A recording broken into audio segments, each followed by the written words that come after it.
सबके दिल में एक ही गूंज है, भारत माता की, भारत माता की। यहां हर कल्चर की फेस्टिविटी है। अभी आप क्रिसमस और न्यू ईयर की तैयारी कर रहे हैं, फिर पोंगल आने वाला है, मकर संक्रांति हो, लोहड़ी हो, बिहू हो, ऐसे अनेक त्योहार बहुत दूर नहीं है। मैं आप सभी को क्रिसमस की, न्यू ईयर की और देश के कोने कोने में मनाए जाने वाले सभी त्योहारों की बहुत बहुत शुभकामनाएं देता हूं।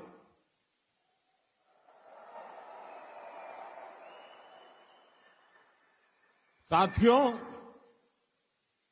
आज निजी रूप से मेरे लिए ये पल बहुत खास है। 43 इयर्स, 4 दशक से भी ज्यादा समय, 43 इयर्स के बाद भारत का कोई प्रधानमंत्री कुवैत आया है।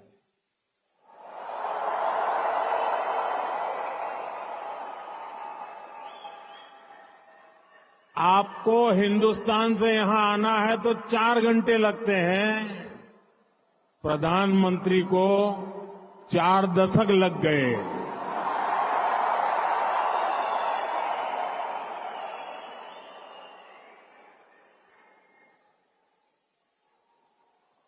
आप में से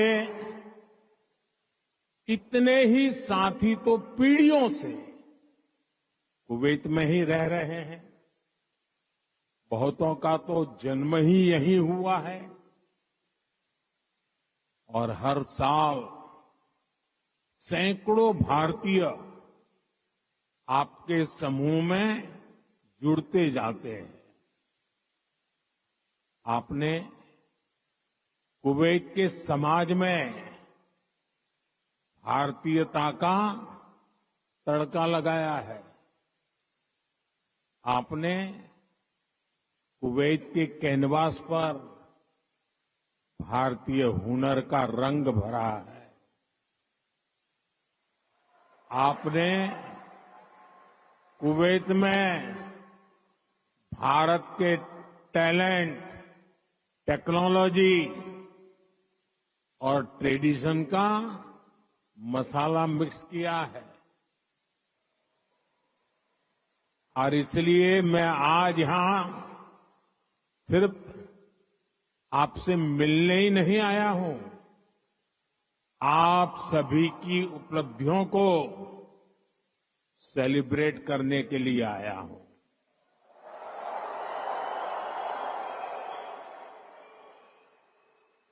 साथियों, थोड़ी देर पहले ही मेरी यहां काम करने वाले भारतीय श्रमिकों, प्रोफेशनल से मुलाकात हुई है। ये साथी यहां कंस्ट्रक्शन के काम से जुड़े हैं, अन्य अनेक सेक्टर्स में भी अपना पसीना बहा रहे हैं।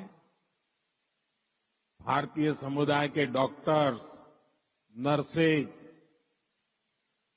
पैरामेडिक्स के रूप में कुवैत के मेडिकल इंफ्रास्ट्रक्चर की बहुत बड़ी शक्ति है। आप में से जो टीचर्स हैं, वे कुवैत की अगली पीढ़ी को मजबूत बनाने में सहयोग कर रहे हैं। आप में से जो इंजीनियर्स हैं, आर्किटेक्ट हैं, वे कुवैत के नेक्स्ट जनरेशन इंफ्रास्ट्रक्चर का निर्माण कर रहे हैं। और साथियों, जब भी मैं कुवैत की लीडरशिप से बात करता हूं तो वो आप सभी की बहुत प्रशंसा करते हैं।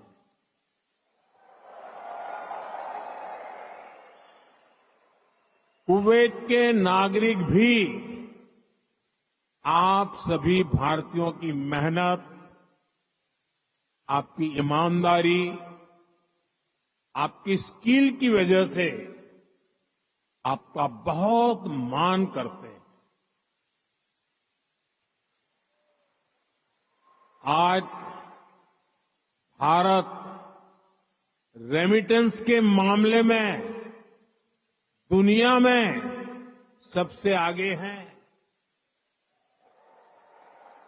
तो इसका बहुत बड़ा श्रेय भी आप सभी मेहनत कर साथियों को जाता है।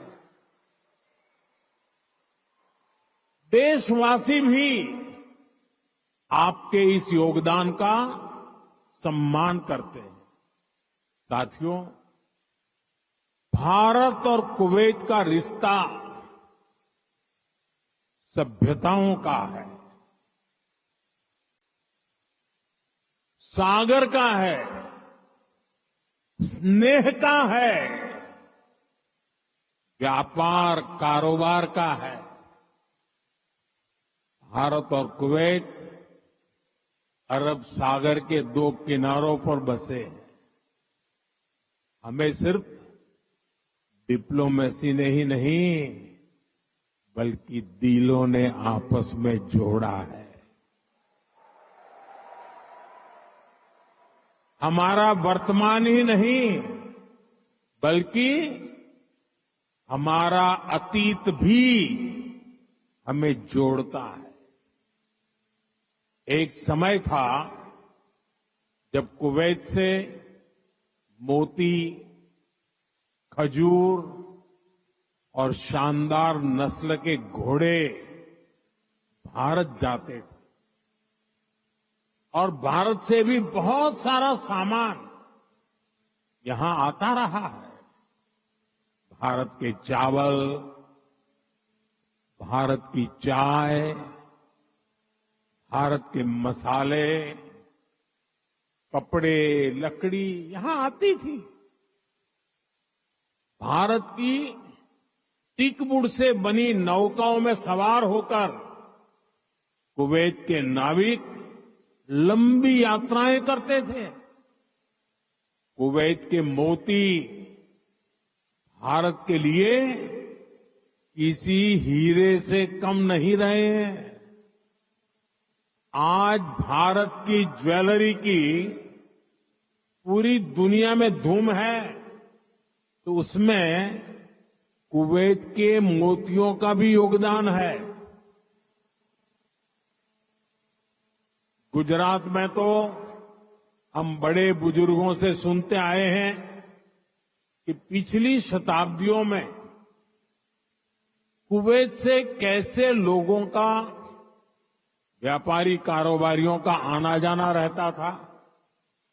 खासतौर पर 19वीं सेंचुरी में ही कुवैत से व्यापारी सूरत आने लगे थे। तब सूरत कुवैत के मोतियों के लिए इंटरनेशनल मार्केट हुआ करता था। सूरत हो, पोरबंदर हो, वेरावल हो, गुजरात के बंदरगाह इन पुराने संबंधों के साक्षी है। कुवैती व्यापारियों ने गुजराती भाषा में अनेक किताबें भी पब्लिश की है। गुजरात के बाद कुवैत के व्यापारियों ने मुंबई और दूसरे बाजारों में भी उन्होंने अलग पहचान बनाई थी। यहां के प्रसिद्ध व्यापारी अब्दुल लतीफ अल अब्दुल रज्जाक की किताब how to calculate pearl weight Mumbai में छपी थी। कुवैत के बहुत सारे व्यापारियों ने एक्सपोर्ट और इंपोर्ट के लिए मुंबई, कोलकाता, पोरबंदर, वेरावल और गोवा में अपने ऑफिस खोले हैं। कुवैत के बहुत सारे परिवार आज भी मुंबई की मोहम्मद अली स्ट्रीट में रहते हैं। बहुत सारे लोगों को ये जानकर हैरानी होगी, 60-65 साल पहले कुवैत में भारतीय रुपये वैसे ही चलते थे जैसे भारत में चलते हैं। यानी यहां किसी दुकान से कुछ खरीदने पर भारतीय रुपये ही स्वीकार किए जाते थे। तब भारतीय करेंसी की जो शब्दावली थी, जैसे रुपया, पैसा, आना, ये भी कुवैत के लोगों के लिए बहुत ही सामान्य था। साथियों, भारत दुनिया के उन पहले देशों में से एक है जिसने कुवैत की स्वतंत्रता के बाद उसे मान्यता दी थी। और इसलिए जिस देश से, जिस समाज से इतनी सारी यादें जुड़ी हैं, जिससे हमारा वर्तमान जुड़ा है, वहां आना मेरे लिए बहुत यादगार है।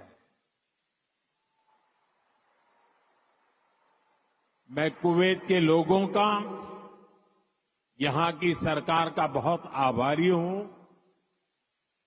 मैं हिज हाइनेस द अमीर का उनके इनविटेशन के लिए विशेष रूप से धन्यवाद देता हूं।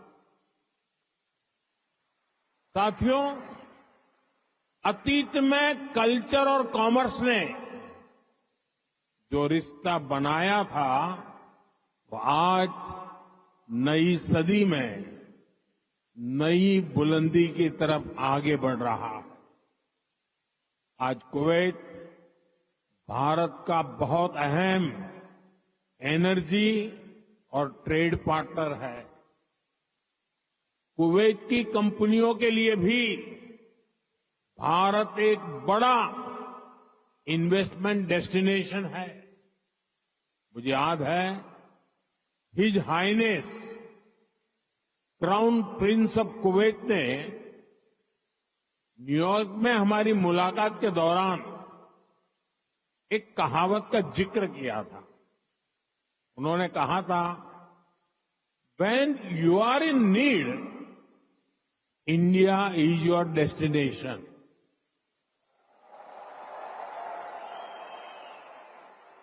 भारत और कुवैत के नागरिकों ने दुख के समय में, संकट काल में भी एक दूसरे की हमेशा मदद की है।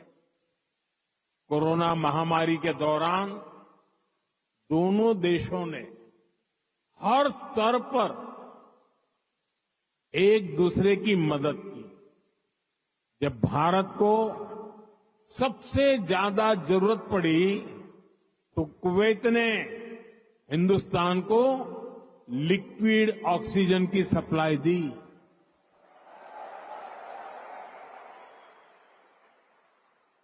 His highness the crown prince ने खुद आगे आकर सबको तेजी से काम करने के लिए प्रेरित किया।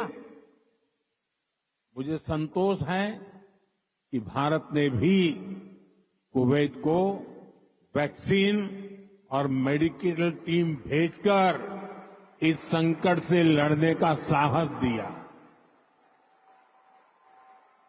भारत ने अपने पोर्ट्स खुले रखे ताकि कुवैत और इसके आसपास के क्षेत्रों में खाने पीने की चीजों का कोई अभाव ना हो। अभी इसी साल जून में यहां कुवैत में कितना हृदय विदारक हादसा हुआ। मंगप में जो अग्निकांड हुआ उसमें अनेक भारतीय लोगों ने अपना जीवन खोया। मुझे जब ये खबर मिली तो बहुत चिंता हुई थी, लेकिन उस समय कुवैत सरकार ने जिस तरह का सहयोग किया वो एक भाई ही कर सकता है। मैं कुवैत के इस जज्बे को सलाम करूंगा। साथियों, हर सुख दुख में साथ रहने की ये परंपरा हमारे आपसी रिश्ते, आपसी भरोसे की बुनियाद है। आने वाले दशकों में हम अपनी समृद्धि के भी बड़े पार्टनर बनेंगे। हमारे लक्ष्य भी बहुत अलग नहीं है। कुवैत के लोग न्यू कुवैत के निर्माण में जुटे हैं। भारत के लोग भी साल 2047 तक देश को एक डेवलप्ड नेशन बनाने में जुटे हैं। कुवैत ट्रेड और इनोवेशन के जरिए एक डायनेमिक इकोनॉमी बनना चाहता है। भारत भी आज इनोवेशन पर बल दे रहा है, अपनी इकोनॉमी को लगातार मजबूत कर रहा है। ये दोनों लक्ष्य एक दूसरे को सपोर्ट करने वाले हैं। न्यू कुवैत के निर्माण के लिए जो इनोवेशन, जो स्किल, जो टेक्नोलॉजी, जो मैन पावर चाहिए वो भारत के पास है। भारत के स्टार्टअप्स, फिनटेक से हेल्थ केयर तक, स्मार्ट सिटी से ग्रीन टेक्नोलॉजी तक, कुवैत की हर जरूरत के लिए कटिंग एज सॉल्यूशंस बना सकते हैं। भारत का स्किल यूथ कुवैत की फ्यूचर जर्नी को भी नई स्ट्रेंथ दे सकता है। साथियों, भारत में दुनिया की स्किल कैपिटल बनने का भी सामर्थ्य है। आने वाले कई दशकों तक भारत दुनिया का सबसे युवा देश रहने वाला है। ऐसे में भारत दुनिया की स्किल डिमांड को पूरा करने का सामर्थ्य रखता है और इसके लिए भारत दुनिया की जरूरतों को देखते हुए अपने युवाओं का स्किल डेवलपमेंट कर रहा है, स्किल अपग्रेडेशन कर रहा है। भारत ने हाल के वर्षों में करीब 2 दर्जन देशों के साथ माइग्रेशन और रोजगार से जुड़े समझौते किए। इनमें गल्फ कंट्रीज के अलावा Japan, Australia, France, Germany, Mauritius, UK और इटली जैसे देश शामिल हैं। दुनिया के देश भी भारत की स्किल्ड मैन पावर के लिए दरवाजे खोल रहे हैं। साथियों, विदेशों में जो भारतीय काम कर रहे हैं उनके वेलफेयर और सुविधाओं के लिए भी अनेक देशों से समझौते किए जा रहे हैं। आप ई माइग्रेट पोर्टल से परिचित होंगे। इसके जरिए विदेशी कंपनियां और रजिस्टर्ड एजेंटों की एक ही प्लेटफॉर्म पर लाया गया है। इससे मैन पावर की कहां जरूरत है, किस तरह की मैन पावर चाहिए, किस कंपनी को चाहिए, ये सब आसानी से पता चल जाता है। इस पोर्टल की मदद से बीते 4-5 सालों में ही लाखों साथी यहां खाड़ी देशों में भी आए हैं। ऐसे हर प्रयास के पीछे एक ही लक्ष्य है, भारत के टैलेंट से दुनिया की तरक्की हो और जो बाहर कामकाज के लिए गए हैं उनको हमेशा सहूलियत रहे। कुवैत में भी आप सभी को भारत के इन प्रयासों से बहुत फायदा होने वाला है। साथियों, हम दुनिया में कहीं भी रहे उस देश का सम्मान करते हैं और भारत को नई ऊंचाई छूता देख उतने ही प्रसन्न भी होते हैं। आप सभी भारत से यहां आए, यहां रहे, लेकिन भारतीयता को आपने अपने दिल में संजो कर रखा है। अब आप मुझे बताइए, कौन भारतीय होगा जिसे मंगलायन की सफलता पर गर्व नहीं होगा? कौन भारतीय होगा जिसे चंद्रयान की चंद्रमा पर लैंडिंग की खुशी नहीं हुई होगी? मैं सही कह रहा हूं कि नहीं कह रहा हूं? आज का भारत एक नए मिजाज के साथ आगे बढ़ रहा है। आज भारत दुनिया की 5वीं सबसे बड़ी इकोनॉमी है।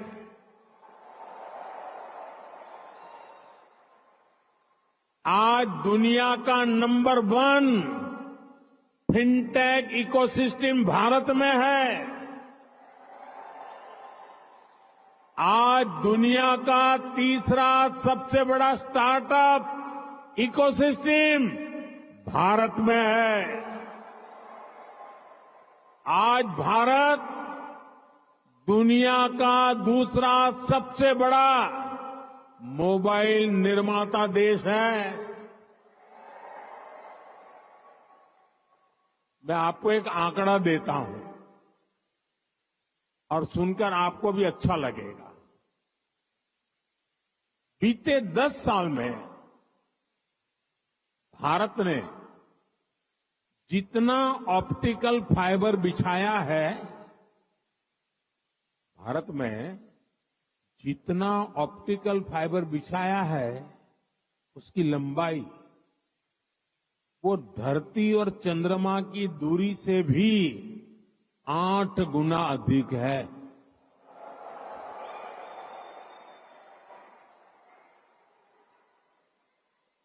आज भारत दुनिया के सबसे डिजिटल कनेक्टेड देशों में से एक है। छोटे छोटे शहरों से लेकर गांवों तक हर भारतीय डिजिटल टूल्स का उपयोग कर रहा है। भारत में स्मार्ट डिजिटल सिस्टम अब लग्जरी नहीं बल्कि कॉमन मैन की रोजमर्रा की जिंदगी में शामिल हो गया है। भारत में चाय पीते हैं, रेहड़ी पटरी पर फल खरीदते हैं तो डिजिटली पेमेंट करते हैं। राशन मंगाना है, खाना मंगाना है, फल सब्जियां मंगानी है, घर का फुटकर सामान मंगाना है, बहुत कम समय में ही डिलीवरी हो जाती है और पेमेंट भी फोन से ही हो जाता है। डॉक्यूमेंट्स रखने के लिए लोगों के पास डिजी लॉकर है। एयरपोर्ट पर सीमलेस ट्रैवल के लिए लोगों के पास डिजी यात्रा है। टोल बूथ पर समय बचाने के लिए लोगों के पास फास्टैग है। भारत लगातार डिजिटली स्मार्ट हो रहा है और ये तो अभी शुरुआत है। भविष्य का भारत ऐसे इनोवेशन की तरफ बढ़ने वाला है जो पूरी दुनिया को दिशा दिखाएगा। भविष्य का भारत दुनिया के विकास का हब होगा, दुनिया का ग्रोथ इंजन होगा। वो समय दूर नहीं जब भारत दुनिया का ग्रीन एनर्जी हब होगा। फार्मा हब होगा, इलेक्ट्रॉनिक्स हब होगा, ऑटोमोबाइल हब होगा, सेमीकंडक्टर हब होगा, लीगल इंश्योरेंस हब होगा, कॉन्ट्रैक्टिंग कॉमर्शियल हब होगा। आप देखेंगे जब दुनिया के बड़े बड़े इकोनॉमी सेंटर्स भारत में होंगे।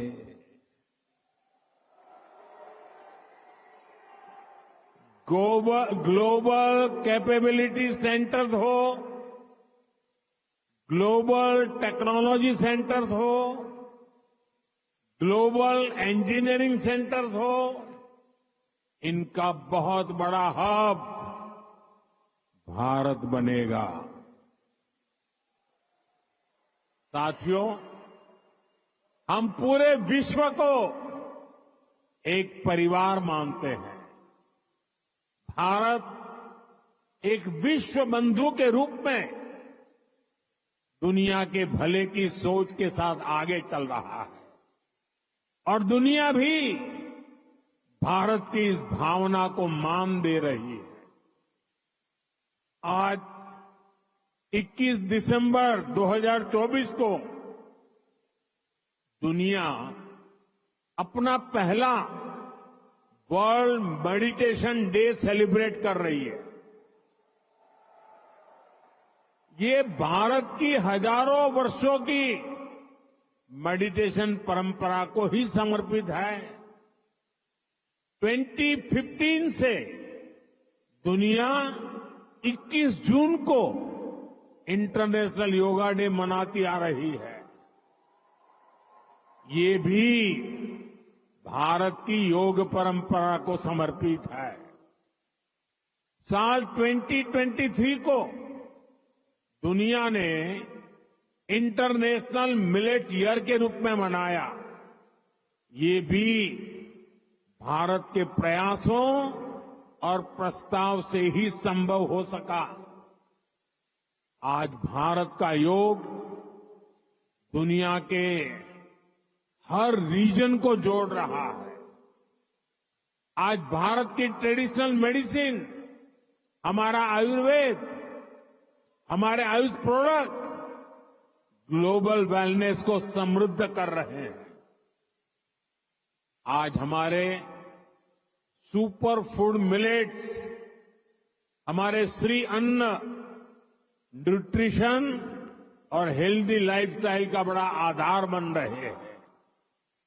आज नालंदा से लेकर आईआईटीज तक का हमारा knowledge system global knowledge ecosystem को स्ट्रेंथ दे रहा है। आज भारत ग्लोबल कनेक्टिविटी की भी एक अहम कड़ी बन रहा है। पिछले साल भारत में हुए G20 सम्मेलन के दौरान Bharat middle east Europe corridor की घोषणा हुई थी। ये कॉरिडोर भविष्य की दुनिया को नई दिशा देने वाला है। साथियों, विकसित भारत की यात्रा आप सभी के सहयोग, भारतीय डायस्पोरा की भागीदारी के बिना अधूरी है। मैं आप सभी को विकसित भारत के संकल्प से जुड़ने के लिए आमंत्रित करता हूं। नए साल का पहला महीना 2025 का जनवरी इस बार अनेक राष्ट्रीय उत्सवों का महीना होने वाला है। इसी साल 8 से 10 जनवरी तक भुवनेश्वर में प्रवासी भारतीय दिवस का आयोजन होगा। दुनिया भर से लोग आएंगे। मैं आप सबको इस कार्यक्रम के लिए आमंत्रित करता हूं। इस यात्रा में आप पुरी में महाप्रभु जगन्नाथ जी का आशीर्वाद ले सकते हैं। इसके बाद प्रयागराज में आप महाकुंभ में शामिल होने के लिए प्रयागराज पधारिए। ये 13 जनवरी से 26 फरवरी तक चलने वाला है, करीब 1.5 महीना। 26 जनवरी को आप गणतंत्र दिवस देखकर ही वापस लौटिए। और हां, आप अपने कुवैती दोस्तों को भी भारत लाइए, उनको भारत घुमाइए। यहां पर कभी एक समय था, यहां पर कभी श्री दिलीप कुमार साहब ने पहले भारतीय रेस्तोरां का उद्घाटन किया था। भारत का असली जायका तो वहां जाकर ही पता चलेगा। इसलिए अपने कुवैती दोस्तों को इसके लिए जरूर तैयार करना है। साथियों, मैं जानता हूं कि आप सभी आज से शुरू हो रहे अरेबियन गल्फ कप के लिए भी बहुत उत्सुक है। आप कुवैत की टीम को चीयर करने के लिए तत्पर है। मैं हिज हाइनेस द अमीर का आभारी हूं। उन्होंने मुझे उद्घाटन समारोह में गेस्ट ऑफ ऑनर के रूप में इनवाइट किया है। ये दिखाता है कि रॉयल फैमिली, कुवैत की सरकार आप सभी का, भारत का कितना सम्मान करती है।